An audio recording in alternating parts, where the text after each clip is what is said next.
Hello everyone, Bob here. Today's video is going to be the first video in a series that I do over the next couple months. In this video, I'm going to look at my favorite top 10 horror films from the last decade, being 2010 to 2019. Next week sometime, I'll do one of the 2000s, and then the week after that, the 90s, and the 80s, and the 70s, and so on and so forth.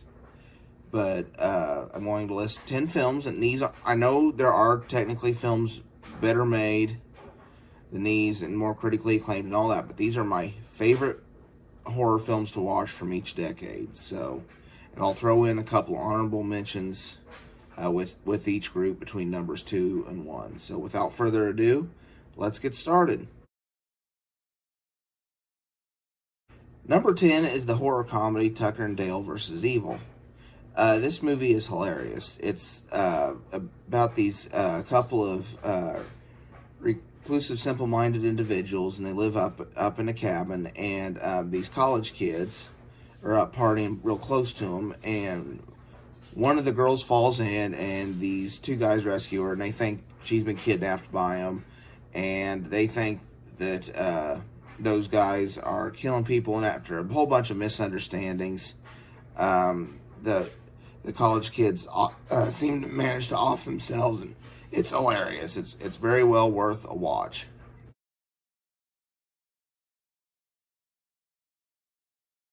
I know that this movie isn't the most popular movie on this list, and it has a lot of detractors, but I sure enjoy it.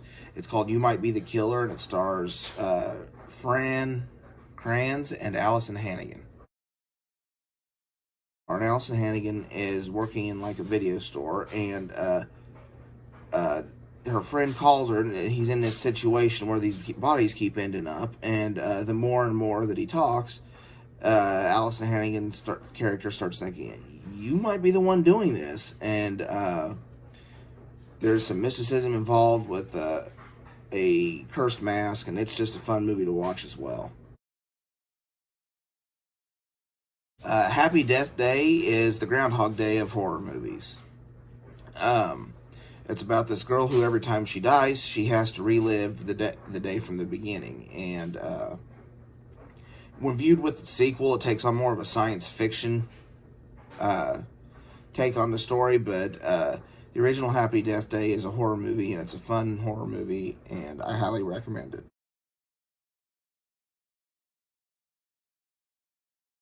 Oculus is a film that stars the MCU's Karen Gillan, who's also in Jumanji and Doctor Who. This film, its ace in the hole is the atmosphere it builds, and it builds a wonderful atmosphere. And one critic put it best that this film emphasizes atmosphere over gore, and the atmosphere created for this one is why it's on this list. It's outstanding.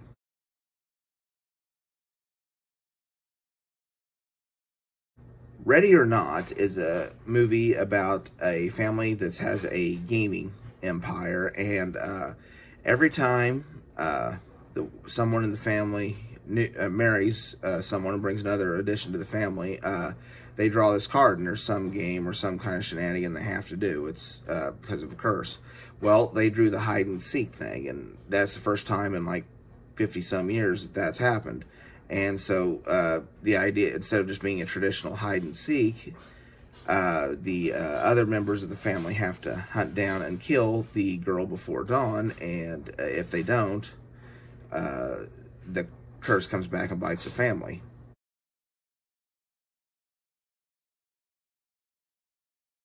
The Conjuring. It stars Patrick Wilson and Vera Farmiga. It is a very solid haunted house type movie.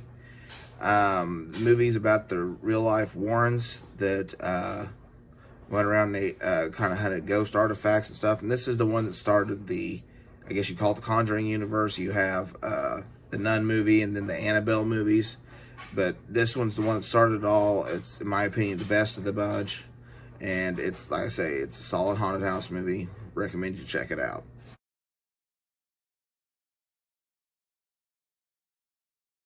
A Quiet Place stars Emily Blunt and John Krasinski, and it's a fun monster movie where humans can't make any noise 'cause it's how these creatures hunt, and it's just a fun movie. I really enjoyed going to the theater and watching this, and I was bummed the sequel got delayed, but I'm still looking forward to it.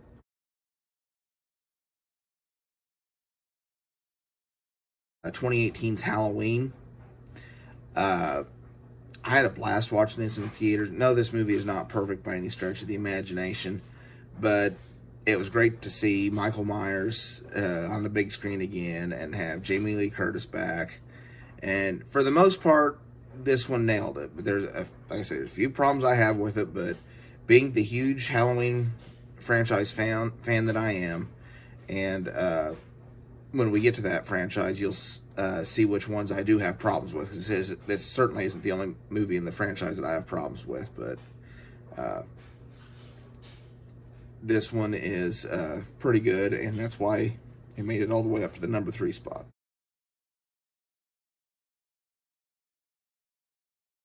Stephen King's It, and by It, I mean Chapter 1. Just like the 1990 miniseries, the part with little kids is the strong point. This film was made incredibly well, had a lot of 1980s nostalgia to it. It was a movie that had Stand By Me vibes. It was a fun movie to watch, especially if you saw it in the theater. The Pennywise scenes were great, had great sense of creepiness to it. In any other decade, this probably would have been my number 1. But last fall, a movie came out that snuck into that number 1 spot.